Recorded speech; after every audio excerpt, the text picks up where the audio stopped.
কংস যেমন বসুদেব দৈবকীকে কারাগার ঘরের মধ্যে রেখে দিয়েছে, আমরাও তো কারাগারে, কোন কারাগারে? সংসার কারাগারে। আমার পুত্র, আমার কন্যা, আমরাও সংসার কারাগারে, আমরাও বন্দী হয়ে আছি।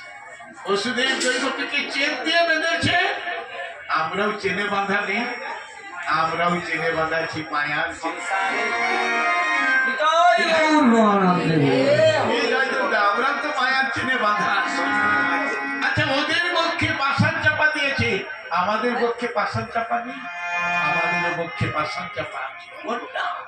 পাষাণ স্বরূপ নাতি নাতনি, ছেলে বৌমা, এরা পাষাণ, ওরাও চাপা দিয়ে ওদের জন্য কংস ওদের জন্য প্রহরী রেখেছে, আমাদের প্রহরী নেই, আমাদেরও প্রত্যেকের প্রহরী আছে। সেটা ওদের জন্য যেমন প্রহরী নিযুক্ত করে রেখেছে কংস, আর আমাদের প্রহরীটা হচ্ছে ছটা ঋতু, কামকুল, লোক, মদমাশ্চর্য, এই ছটা ঋতু আমাদের পাহারা দিচ্ছে।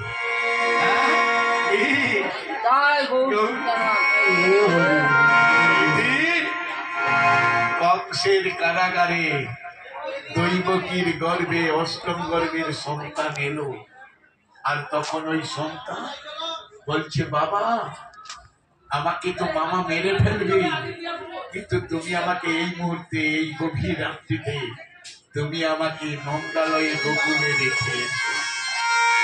বসুদেব বলে, আমরা তো চেনে বাঁধা, পাষাণ চাপা, দরজা চাবিতালা, প্রহরীরা জেগে আছে, কি করে যাব?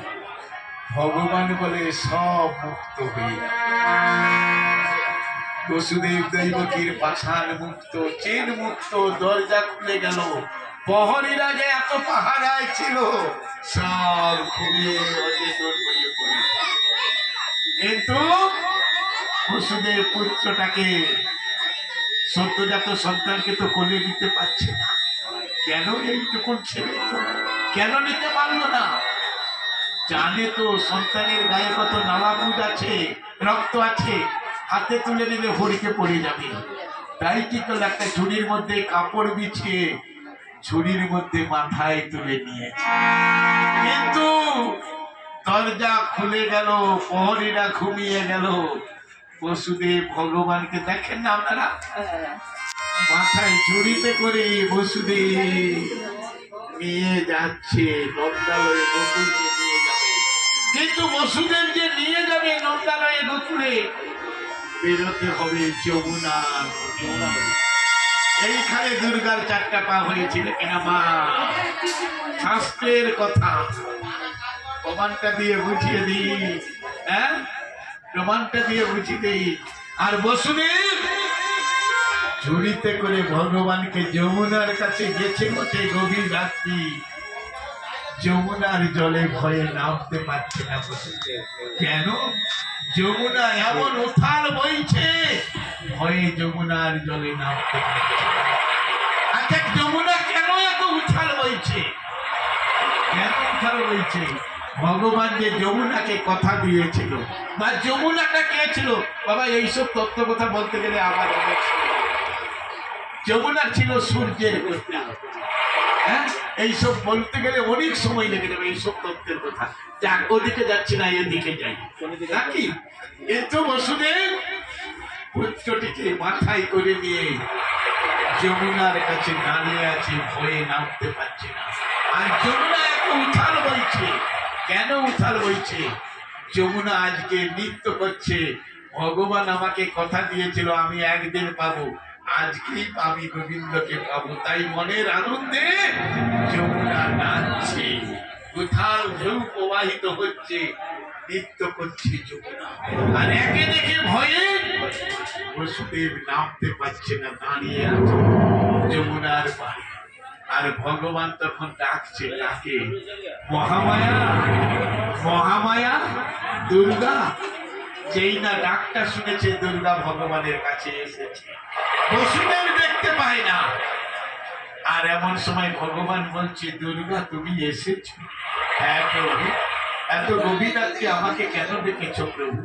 তাই তোমার ডাকে আমি আসতে বাধ্য হয়েছি, বলো প্রভু কি করতে হবে।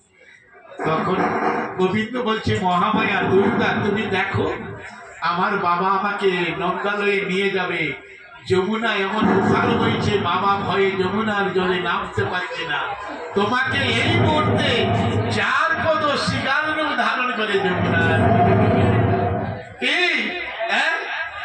আর মহামায়া দুর্গা বলল, তথাস্তু ভবে, তথাস্তু প্রভু।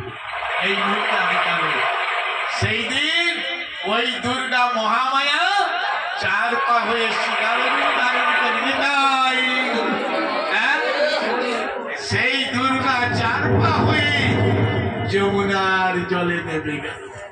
যেই না যমুনার জলে নেমে গেল, আর বসুদেব চিন্তা, হায় যে যমুনাকে ভয়ে আমি নামতে পারি না, সেই যমুনার জলে যখন শিকার নেমে গেল, আমি কেন নামতে পারবো না। কিন্তু যমুনার জলে শিকার কিছুটা গেল, পিছন দিকে তাকাচ্ছে ভগবান। কেন? শিকার তো ভক্ত, ভক্ত হয়ে ভগবানের দিকে তাকাচ্ছে। ভগবান তো জানে, ভগবান জানে আমার থেকে তো ভক্ত বড়, আমার থেকে আমার নাম বড়, নামের থেকে আমার ভক্ত বড়। কেন?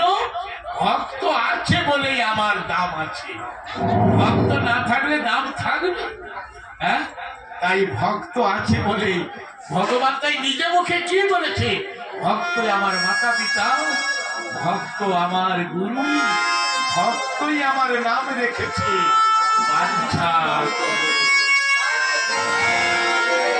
তাই ভগবান বলছে, আমি যে ভক্তাধীন ভগবান, ভক্তকে ছেড়ে আমি কোনদিনের জন্য থাকতে চাই না। ভক্ত আছে বলে আমার নাম আছে। এখানে বলুন তো, এই যে আমার গৃহস্বামী ভক্ত না থাকলে এক হরিকথার কি আয়োজন হতো? হতো না। তাহলে তার ভক্ত আছে বলেই